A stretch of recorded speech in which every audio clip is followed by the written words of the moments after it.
This is Shaping Opinion, a production of O'Brien Communications.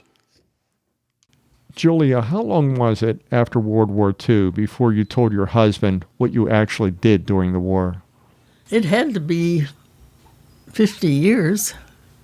It was in the 90s before I found out that the whole Enigma thing had been declassified. I hadn't known it up till then.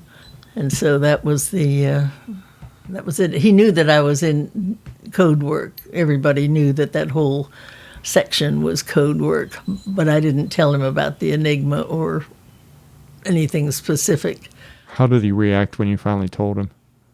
He was shocked. He didn't really know much about the Enigma machine. I don't think anybody did that unless they worked with it or had some connection to it. But he was quite amazed.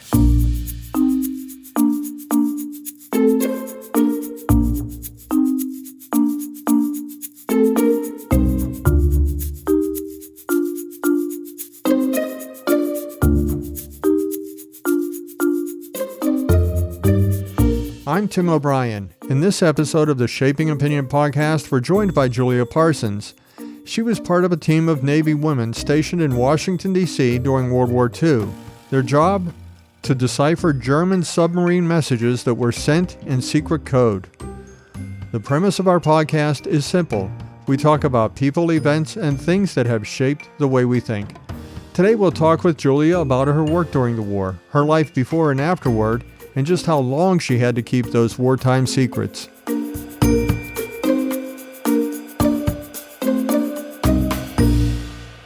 If you've ever seen the motion picture The Imitation Game, you would be familiar with the story of Alan Turing and his highly secretive and revolutionary work during World War II.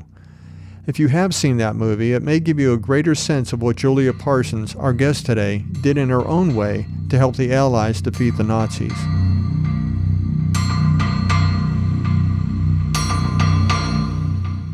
Not long after the war started, German submarines were sinking more ships than the United States could replace. During 1942, German subs patrolled just off America's Atlantic coast. Under the cover of darkness, they would torpedo ships that were silhouetted against the city lights in the background. In the open water, German U-boats would operate in packs and sink entire convoys in coordinated attacks. If a U-boat spotted a convoy, the German captain would communicate with other U-boats nearby using a complex machine. The machine sent coded messages that only other U-boats could decipher using the same machine. Then they would converge like a pack of wolves and attack Allied ships. The goal was to cut off England's supply line from the United States. The machine the German military used to create that secret code was called the Enigma. The Enigma was so sophisticated it was thought impossible to crack. The entire secret language of the machine changed every 24 hours. So even if you were to crack the code of the machine today, you would have to start all over again tomorrow. Both the Americans and the British were working hard on both sides of the Atlantic to crack the German military's secret code.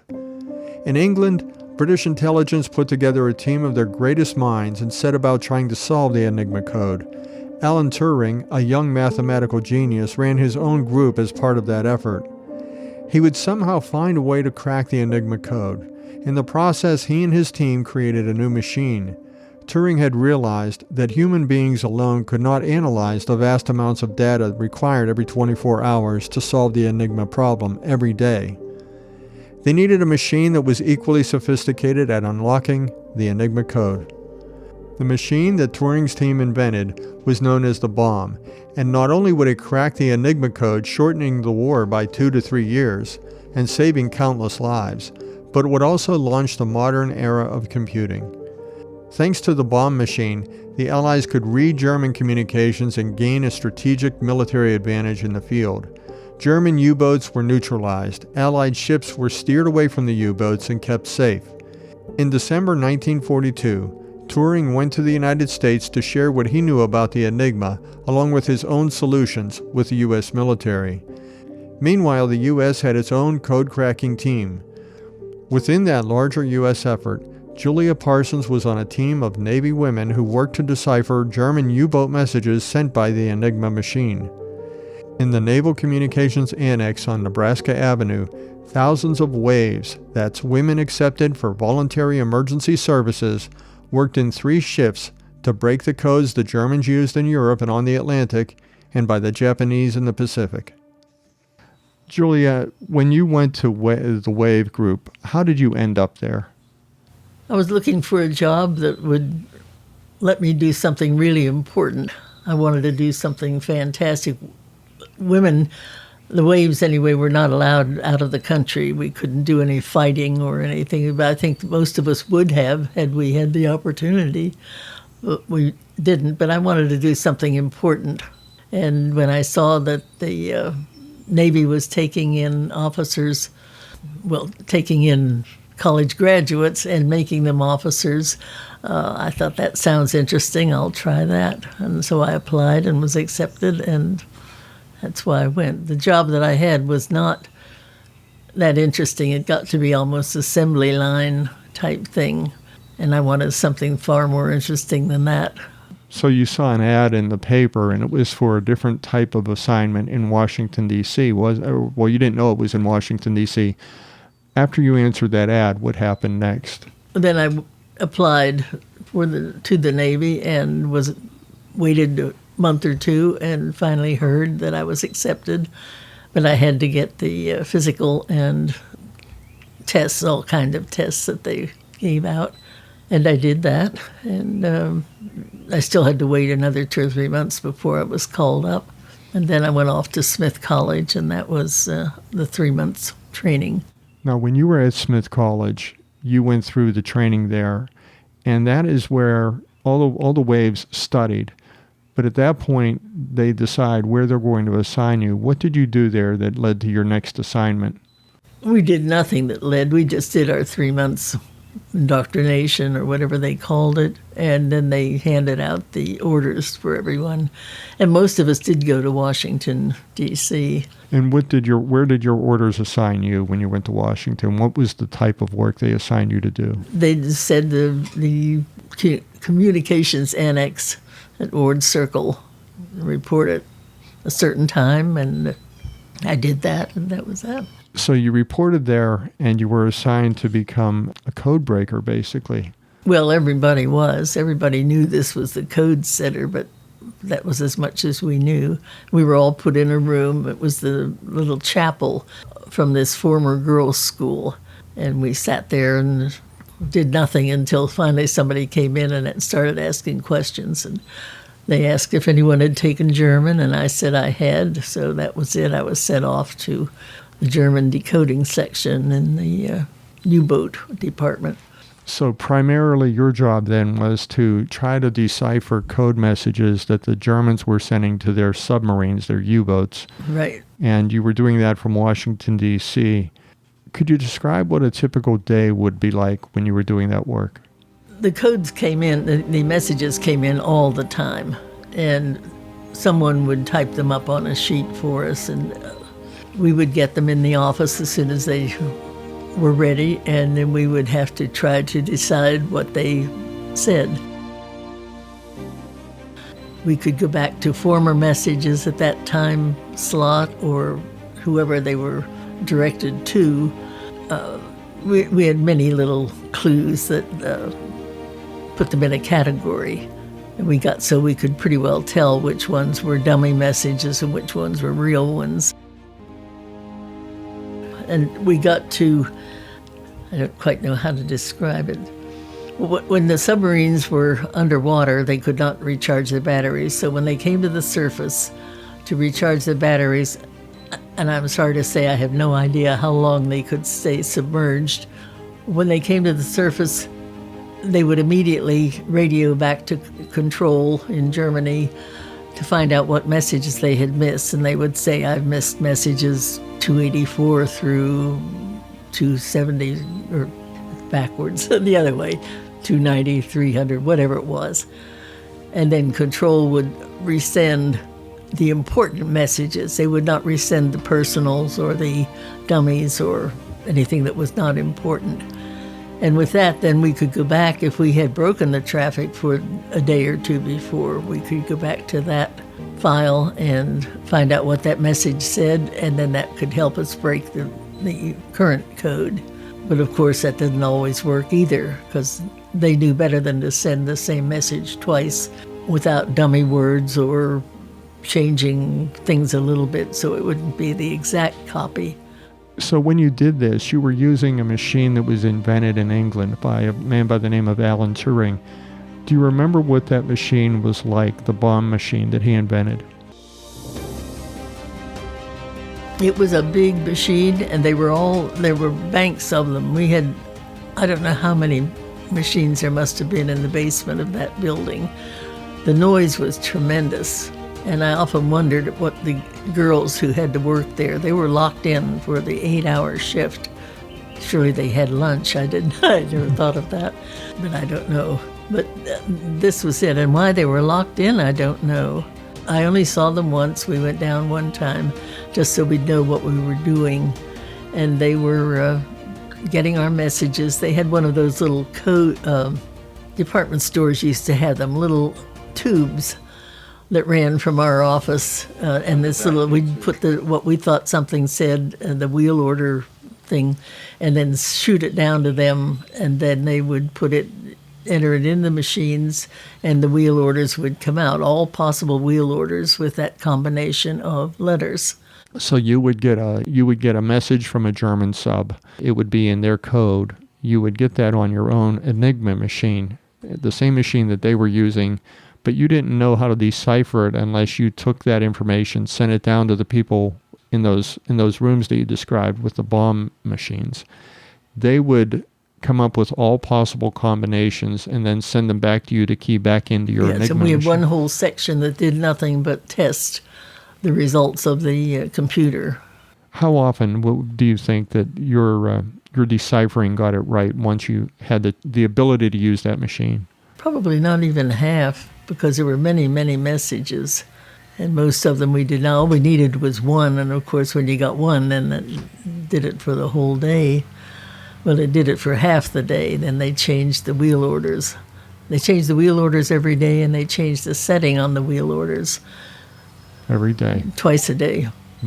So even if we had it right for 12 hours, it wasn't right for the next 12, and we had to start all over again. Well, this work that you did was credited for shortening the war 2 to 3 years, possibly, and saving a lot of lives. Did you feel like you were making a difference at that time?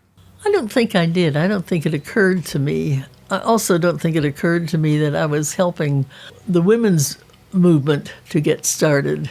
This didn't occur to me. I was just so happy that I had something to do that was important and interesting.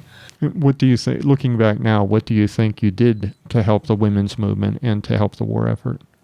Well, it took all of us. This was real teamwork, and everybody had different ideas, and we approached the same message from many different angles, and eventually we would get one of them, but there were many days that we did not get it. I was fortunate enough to go to Bletchley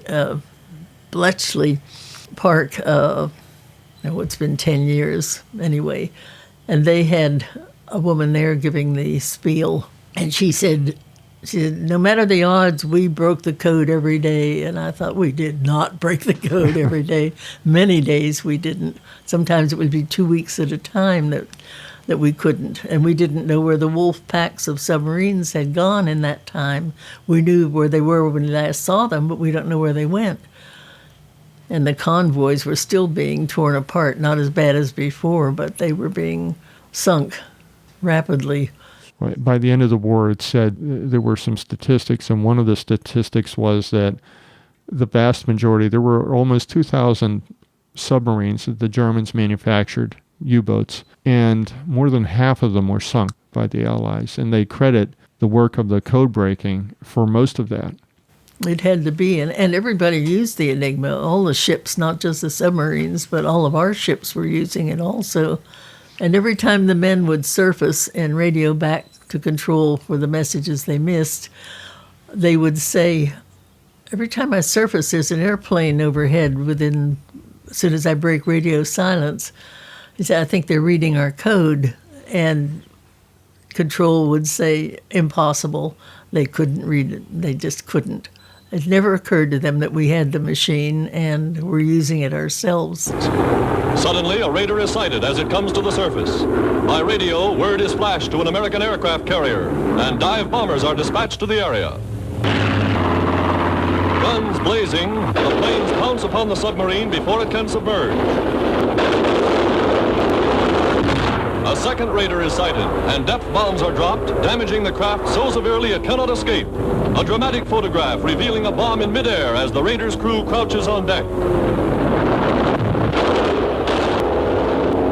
2 more submarines sent to the bottom. And you could see this on their messages, that they were overconfident in the machine. I'm sure, yes, because they kept, as soon as they were told that there was no argument, they couldn't break our code, so don't worry about it. That was the end of the conversation. They didn't argue, but they had a point there that Control never bothered to take seriously. They could have changed things tremendously by putting out a new code, putting out a new machine. They did change the machine every once in a while, and that was a heartbreaker too. We had to get one of the new machines eventually. Well, you got to see two cultures in the same war. You were part of the American military culture, but you were also exposed to the German military culture. Whenever somebody down the line would report back up the chain in Germany and be told basically to follow orders and that threat wasn't real, so the top was telling the bottom in these submarines, the threat's not real, this concern of yours is not real. How would that have been handled in the American military if an American sub had come up and said the same thing? Do you have a sense of the culture in the American Navy? I hope that they would have enough sense to at least check into it and see if other people had complained about this, because several of the skippers had said this. When you read the history books, there was always this culture of fear in Hitler's military because of the way he was literally known to shoot the messenger. So I guess there was that fear, but we can only speculate because we're this many years later. That's right, but I did read in a book somewhere, there must be, I don't know how many books have been written about this. I've got at least 10 of them, and each one has something different that I didn't know. But they said that Dönitz, on his deathbed, still did not believe that we could read their code. And he didn't die till, I think it was the 70s. I'm not sure, but somewhere around in there. So this was way after the war, and they still didn't know. Of course, neither did my husband, so that was... Well, when you did your work, though, you picked up on valuable military intelligence, but you also felt like you got to know some of the skippers on the German submarines. Can you describe what that was like? Well, we got to know their name. We kept all kinds of files, and we filed by skipper, too, if we had enough messages to them, if they were around long enough. And we knew a little bit about their families and their children and that sort of thing. They got little personal messages once in a while, very short, because they didn't want to break radio silence any more than they had to, but I guess they had to give them some kind of word every so often to keep them contented. So you would hear about birthdays and weddings and funerals, that kind of thing. So you described one message where you... Oh, the man had a son 2 weeks before. They said, congratulations, you have a son, wait, time, so on. And then they sunk the sub, and I thought, he'll never see his son. And that was kind of sad. But you do your job. Oh, absolutely, absolutely. And we lived in Europe for a while after the war, not in the service, but my husband was with Westinghouse then. I always felt somewhat guilty when I was in Germany. I kept thinking, I wonder if I helped to kill somebody's son, husband, brother, whatever. I never talked about it there. Well, I didn't talk about it anywhere. So by the time I did talk about it, I was old and out of it, so it didn't matter anyway. How would someone have handled something like that if that was really bothering them? I don't know. Yeah, because you can't talk. about certain military secrets for a certain number of years after the war. But at the same time, if you have things like PTSD, like they describe it today, you wonder. The thing, after World War II, nobody talked about anything. The men didn't talk about the war. We were told to not ask them questions if they'd been on the battlefield. And whether they would have liked it or not, I don't know. I don't know if they thought nobody cared to hear it or if they didn't want to talk about it. And it's only been in the last, I would say, maybe the last 20 years that people have shown much more interest in World War II. There was just not that much. That was old history. They just didn't discuss anything. Your husband, what did he do during the war? He was in the Army. I met him in Washington. He was at Fort Belvoir. And he came up to Washington to a party that he was from Oklahoma, that the society was giving for his class, which had all just gone through officer training, and they were all to get their commissions the next day.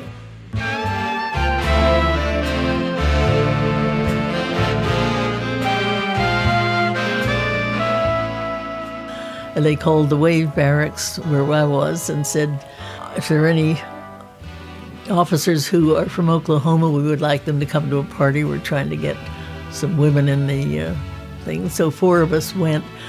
Only one was from Oklahoma, but she didn't want to go alone. So the 4 of us went with our various accents, but nobody recognized the Pittsburgh accent in those days, so it didn't show up. But that's what we did. We pretended we were from Oklahoma. We all put Oklahoma City on our jackets and went to the party, and that's where I met him.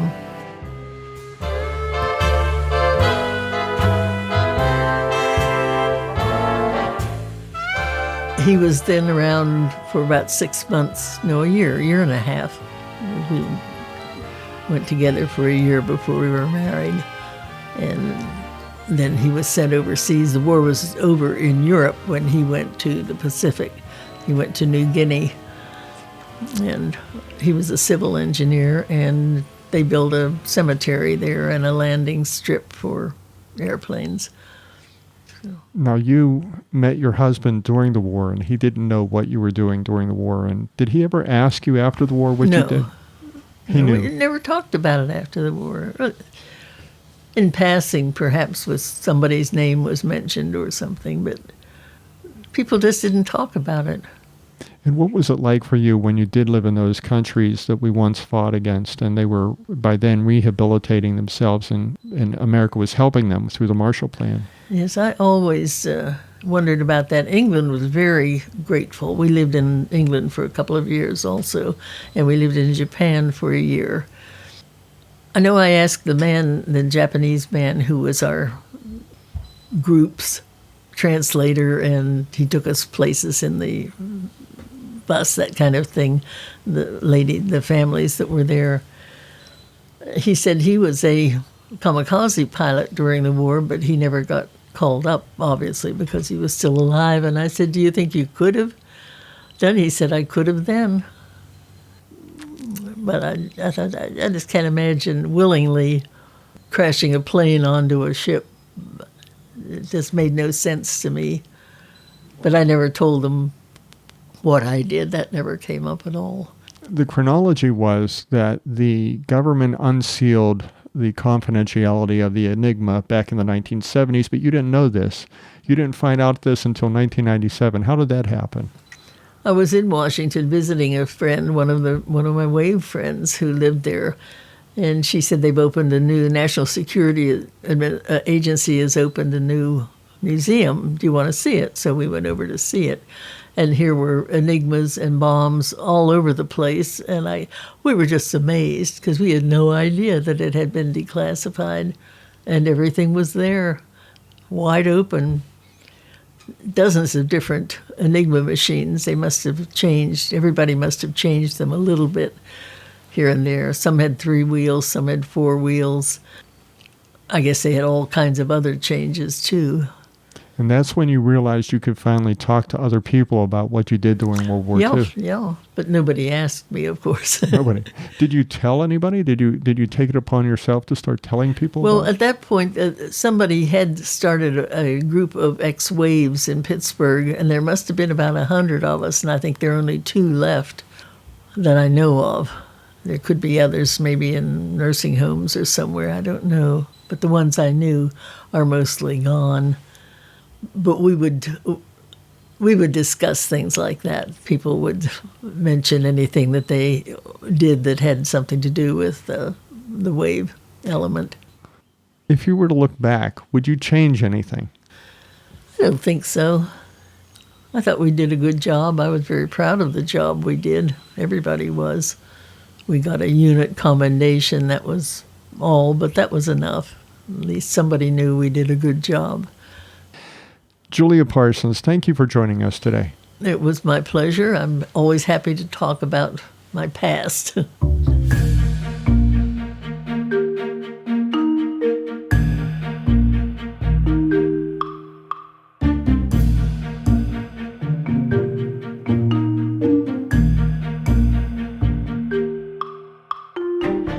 To learn more about Julia Parsons and her story, and that of the Allies' defeat of Enigma, please see our show notes at shapingopinion.com. If you enjoyed this episode, please let people know by leaving a rating and review in Apple Podcasts. You can subscribe to the Shaping Opinion podcast on iTunes or wherever you listen to your podcasts. We'd love to hear from you. On Twitter, just tweet to us at Shaping Opinion, or you could get in touch with us through our website, shapingopinion.com. We have a Facebook page, and we're on Instagram at Shaping Opinion. Shaping Opinion is a production of O'Brien Communications. This is where we talk about people, events, and things that have shaped the way we think. Until next time, I'm Tim O'Brien.